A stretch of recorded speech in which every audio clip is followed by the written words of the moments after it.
ഇങ്ങനെ നമ്മൾ പീസാക്കി മുറിച്ച് വെച്ചാൽ പിള്ളേർക്കൊക്കെ കൊടുക്കാൻ നല്ലതാണ് കേട്ടോ. അതിനകത്ത് തന്നെ ഇരിക്കും നമ്മുടെ നല്ല ഫില്ലിംഗ് ഒക്കെ അകത്തായിട്ട് നല്ല ഭംഗിയായിട്ട് കുട്ടികൾക്കൊക്കെ നല്ല ഇഷ്ടപ്പെടും. എല്ലാവരും ഒന്ന് ട്രൈ ചെയ്ത് നോക്കണം കേട്ടോ. ഇങ്ങനെ സ്നേഹിതരെ, ജീവിതയാത്രയുടെ പുതിയൊരു കുക്കിംഗ് വീഡിയോയിലേക്ക് ഏവർക്ക് സ്വാഗതം. ഇന്ന് നമ്മൾ ഉണ്ടാക്കുന്നത് ചിക്കൻ ദോശയാണ് കേട്ടോ. എല്ലാവർക്കും ചിക്കൻ ഇഷ്ടമാണ്. ദോശയും മിക്കവാറും മലയാളികളുടെ ഫേവറേറ്റ് ഭക്ഷണമാണല്ലോ. അപ്പം നമ്മളിന്ന് പ്രത്യേകിച്ച് കറിയൊന്നും വേണ്ടതാണെങ്കിൽ ചിക്കൻ ദോശ തന്നെ ആക്കിക്കളയാമെന്ന് വിചാരിക്കുന്നു. അതിനായിട്ട് ഒരു 200 ഗ്രാമോളം എല്ലില്ലാത്ത ചിക്കൻ പീസസ് എടുത്തിട്ടുണ്ട്. അത് ഈ മിക്സിയുടെ ചെറിയ ജാറിലേക്കിട്ട് ഒന്ന് അരച്ചെടുക്കുകയാണ് വേണ്ടത് ആദ്യം തന്നെ. അപ്പം നമ്മളൊന്ന് അരച്ചെടുത്തിട്ട് വരാം. അപ്പോൾ ഇതാ മിക്സിയുടെ ജാറിലേക്കിട്ടു. ഇനി ഇതൊന്ന് ക്രഷ് ചെയ്ത് ഒന്ന് പെട്ടെന്ന് തന്നെ ആയി കിട്ടും. എല്ലൊന്നും ഇല്ലാത്തതുകൊണ്ട് വേഗം തന്നെ അരഞ്ഞ് കിട്ടും കേട്ടോ. അപ്പോൾ ഇന്ന് അരച്ചെടുത്ത് അതാണ്ടോ നന്നായിട്ട് അരഞ്ഞ് കിട്ടിയിട്ടുണ്ട്. അപ്പോൾ ഇങ്ങനെ അരച്ചെടുത്തതിന് ഇനി ഇനിയിപ്പോൾ ഇതിന് വേണ്ട മറ്റ് ഇൻഗ്രീഡിയൻസ് എന്തൊക്കെയാണെന്ന് നോക്കാം. ഇതാണ് അരച്ചെടുത്ത ചിക്കൻ. നമ്മൾ ചിക്കൻ പച്ചയ്ക്ക് അരയ്ക്കുന്നതിന് പകരം ഉപ്പും കുരുമുളകും ഇട്ട് വേവിച്ച് ഒന്ന് കൃഷി ചെയ്തെടുക്കാം കേട്ടോ. പക്ഷേ അത് കുറച്ചുകൂടി ടേസ്റ്റ് ഇങ്ങനെ പച്ചയ്ക്ക് അരച്ചിട്ട് ചെയ്യുമ്പോഴായിരിക്കും. ഇങ്ങനെ ചെയ്തിട്ടില്ലാത്തവർ ഒന്ന് ചെയ്ത് നോക്കുക. അപ്പോൾ എന്നിട്ട് വ്യത്യാസം എന്താണെന്ന് അറിയിക്കുകയും ചെയ്യുക. അടി കട്ടിയുള്ളൊരു പാത്രം അടുപ്പത്ത് വെച്ച് ചൂടായി കഴിഞ്ഞപ്പോൾ അതിലേക്ക് വെളിച്ചെണ്ണ ഒഴിച്ച് കൊടുത്തു കേട്ടോ. കുറച്ച് ആ വെളിച്ചെണ്ണ നന്നായിട്ട് ചൂടായി വരുമ്പോഴേക്കും ഒരു വലിയ സവാള ഏകദേശം ചെറുതായിട്ട് അരിഞ്ഞ് ചോപ്പ് ചെയ്ത് വെച്ചിരുന്നതാണ്, അത് ഇതിലേക്ക് ഇട്ട് കൊടുക്കുകയാണ്. ഈ സവാള ഒന്ന് നന്നായിട്ട് വഴറ്റിയെടുക്കാം നമുക്ക്. അങ്ങനെ ഏകദേശം വഴണ്ടി വരുമ്പോഴത്തേക്കും നമുക്കിതിലേക്ക് അടുത്ത ഇഞ്ചി വെളുത്തുള്ളി പേസ്റ്റ് ചേർക്കണം.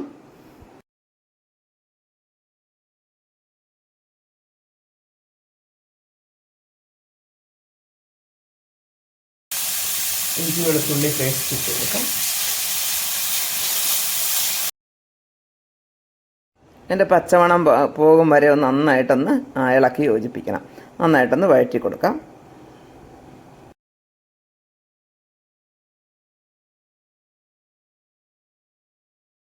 ഇനി ഇതിലേക്ക് 2 തക്കാളി ചെറിയതായിട്ട് അരിഞ്ഞു വെച്ചത് ഇട്ട് കൊടുക്കുകയാണ്. അതും കൂടി ഇട്ട് കൊടുത്ത് നന്നായിട്ട് ഒന്ന് അലിഞ്ഞ് കിട്ടണം. അത് നന്നായിട്ടൊന്ന് മൂപ്പിച്ച് വാടി കിട്ടും വരെ ഒന്ന് ഇളക്കി യോജിപ്പിക്കാം. അതിനുശേഷം നമുക്ക് മസാലകൾ ഇട്ട് കൊടുക്കേണ്ടതായിട്ടുണ്ട്.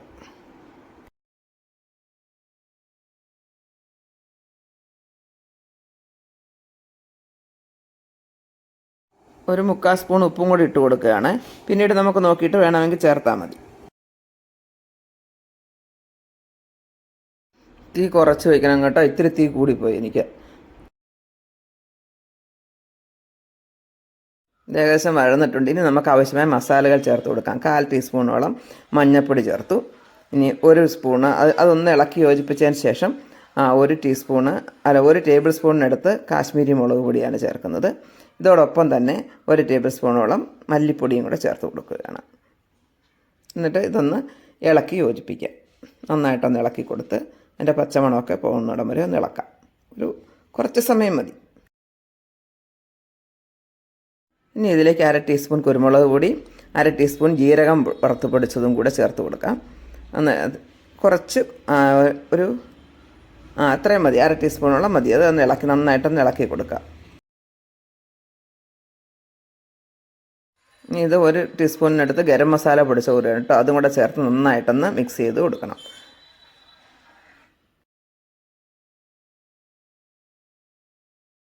അപ്പോൾ ഈ മസാലക്കൂട്ടിലേക്ക് നമ്മൾ തയ്യാറാക്കി വെച്ചിരിക്കുന്ന ചിക്കൻ, അരച്ച് വെച്ചിരിക്കുന്ന ചിക്കൻ ഇട്ട് കൊടുക്കുകയാണ്.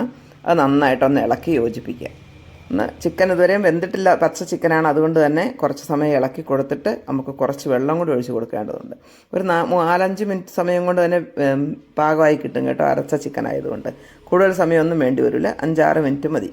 അപ്പോൾ ഇങ്ങനെ ഇളക്കി കൊടുത്ത് കുറച്ച് സമയം ആയതിനു ശേഷം നമുക്ക് കുറച്ച് വെള്ളം കൂടി ഒഴിച്ച് കൊടുത്ത് അതൊന്ന് അടച്ച് വെച്ച് 4-5 മിനിറ്റ് അടച്ചു വെച്ച് വേവിക്കാം.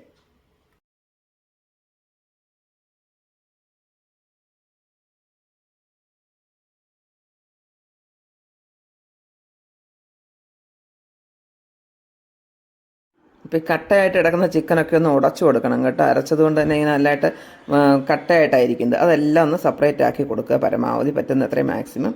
എന്നിട്ട് അടച്ചു വയ്ക്കാം നമുക്ക്. ഇപ്പോൾ 4-5 മിനിറ്റ് കഴിഞ്ഞ് നമ്മൾ ചിക്കൻ തുറന്ന് നോക്കി കേട്ടോ, അടപ്പൊന്ന് മാറ്റി നോക്കിയപ്പോഴത്തേക്ക് ഇതാ ഇങ്ങനെ ആയിട്ടുണ്ട്, തോരൻ പരുവത്തിനായിട്ടുണ്ട് ഏകദേശം. അപ്പോൾ ഇങ്ങനെ ആയിക്കഴിഞ്ഞാൽ പിന്നെ ഉപ്പൊന്ന് ചെക്ക് ചെയ്തിട്ട് ആദ്യം നമ്മൾ സവാളയ്ക്ക് കുറച്ച് ഉപ്പ് ചേർത്തതേ ഉള്ളൂ, കുറച്ച് ഉപ്പും കൂടി ചേർത്ത് വേണം. അപ്പോൾ കുറച്ച് ഉപ്പും കൂടെ ആവശ്യത്തിന് ഉപ്പും കൂടെ ചേർത്ത് അത് പാകപ്പെടുത്തി എടുക്കാം. കുറച്ച് സമയം കൂടെ ഒന്ന് ചെറു തീയിലിട്ടാൽ മതി. അപ്പോൾ നമ്മൾ ഈ കൂടെ തന്നെ കുറച്ച് മല്ലിയില അരിഞ്ഞതും കൂടെ ചേർത്ത് ഒന്ന് ഇളക്കി കൊടുക്കാം. ഇനി നമുക്കിതിലേക്ക് കുറച്ച് ടൊമാറ്റോ സോസും കൂടി ഒഴിച്ച് കൊടുത്താൽ നന്നായിരിക്കും. ആ കൂട്ടത്തിൽ തന്നെ കുറച്ച് സോയാ സോസും കൂടി ചേർക്കാം.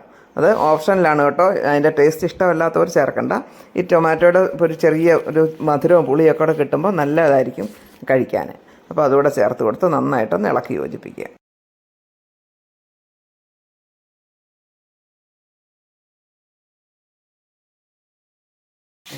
ടൊമാറ്റോ സോസും സോയാ സോസും കൂടെ ചേർത്തതിന് ശേഷം നന്നായിട്ട് ഒന്നുകൂടെ മിക്സ് ചെയ്ത് കൊടുക്കാം. അപ്പോൾ ഉപ്പൊക്കെ ഈ സമയത്ത് ചെക്ക് ചെയ്ത് നോക്കണം കേട്ടോ. ഏകദേശം ആയിട്ടുണ്ട് കേട്ടോ. ഇതിങ്ങ് മാറ്റാം. ഈ പാത്രം അങ്ങോട്ട് മാറ്റി വെച്ചിട്ട് നമുക്ക് ദോശ ഇടാൻ നോക്കാം.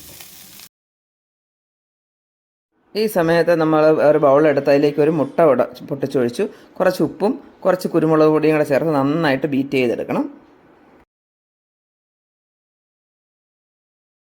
നമ്മുടെ സാധാ ദോശമാവെടുത്ത് കല്ല് ചൂടാക്കിയതിന് ശേഷം അതിലേക്ക് ഒഴിച്ചു കൊടുക്കാം. കുറച്ച് ഒഴിച്ചു കൊടുത്ത് നന്നായിട്ട് പരത്തി കൊടുക്കുക. നൈസായിട്ട് അധികം കട്ടിയില്ലാതെ പരത്തി കൊടുക്കുക. ഈ പരത്തി കൊടുത്തിട്ട് അതിൻ്റെ മുകളിലേക്ക് ഈ മുട്ടയുടെ മിക്സ് ഒഴിച്ചു കൊടുക്കണം. ഒന്ന് ചൂടായി വരുമ്പോഴത്തേക്ക് ഒന്ന് ഒഴിച്ചു കൊടുക്കുക.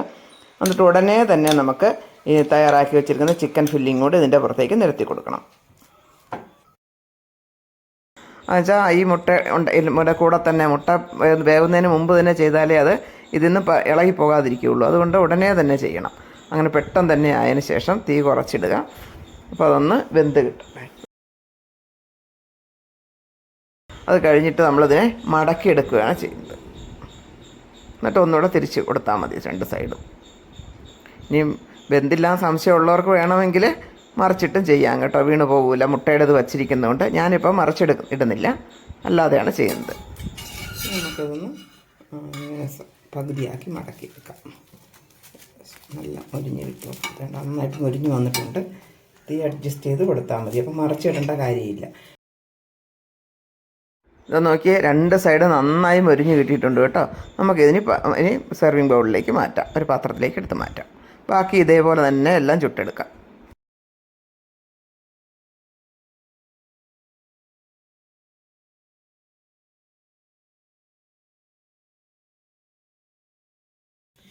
ഈ ചിക്കൻ ഫില്ലിങ് എത്ര ചേർക്കണമെന്നില്ല കേട്ടോ. ഇനി അവരവരുടെ ഇഷ്ടം അനുസരിച്ച് ഇതിൽ കൂടുതൽ ചേർക്കുകയോ കുറച്ച് ചേർക്കുകയോ ഒക്കെ ചെയ്യാം. നമ്മുടെ ഇതനുസരിച്ച് എത്രമാത്രം നമുക്ക് വേണോ അതിനനുസരിച്ച് ചേർക്കാവുന്നതാണ് കേട്ടോ. തവണ ചിക്കൻ വാങ്ങിച്ചു കഴിയുമ്പോൾ ഇതുപോലെ ദോശയൊന്ന് തയ്യാറാക്കി നോക്കുക. എന്നിട്ട് നിങ്ങളുടെ ഫീഡ്ബാക്ക് എന്തായാലും അറിയിക്കണം കേട്ടോ. പിള്ളേർക്കൊക്കെ നന്നായിട്ട് ഇഷ്ടപ്പെടുമെന്നുള്ള തീർച്ചയാണ്. ഒന്ന് തയ്യാറാക്കി നോക്കൂ. നമ്മളുടെ ഈ ചാനൽ ആദ്യമായിട്ട് കാണുന്നവരുണ്ടെങ്കിൽ ഒന്ന് സബ്സ്ക്രൈബ് ചെയ്ത് സപ്പോർട്ട് ചെയ്യണേ. ഫ്രണ്ട്സിനും റിലേറ്റീവ്സിനും ഒക്കെ ഒന്ന് ഷെയർ ചെയ്ത് കൊടുക്കുക, ലൈക്ക് ചെയ്യുക, കമൻസുകൾ രേഖപ്പെടുത്തുക. നല്ലോണം മൊരിഞ്ഞ് കിട്ടിയിട്ടുണ്ട് കേട്ടോ ദോശ. ഈ മുളകൊന്നും ഇത്ര താല്പര്യം ഇല്ലാത്തവർ കുറച്ച് എരിവ് ഇട്ടാൽ മതി, അവരവരുടെ ഇതനുസരിച്ച്. സാമ്പാറിൻ്റെ ചമ്മന്തിയുടെ ഒന്നും ആവശ്യമില്ല, ഇത് മാത്രം മതി കഴിക്കാൻ. ഇങ്ങനെ നമ്മൾ പീസാക്കി മുറിച്ച് വെച്ചാൽ പിള്ളേർക്കൊക്കെ കൊടുക്കാൻ നല്ലതാണ് കേട്ടോ. അതിനകത്ത് തന്നെ ഇരിക്കും നമ്മുടെ നല്ല ഫില്ലിംഗ് ഒക്കെ അകത്തായിട്ട് നല്ല ഭംഗിയായിട്ട് കുട്ടികൾക്കൊക്കെ നല്ല ഇഷ്ടപ്പെടും. എല്ലാവരും ഒന്ന് ട്രൈ ചെയ്ത് നോക്കണം കേട്ടോ. ഇങ്ങനെ മറ്റൊരു വിഭവമായി ഉടനെ തന്നെ നമുക്ക് വീണ്ടും കാണാം. താങ്ക്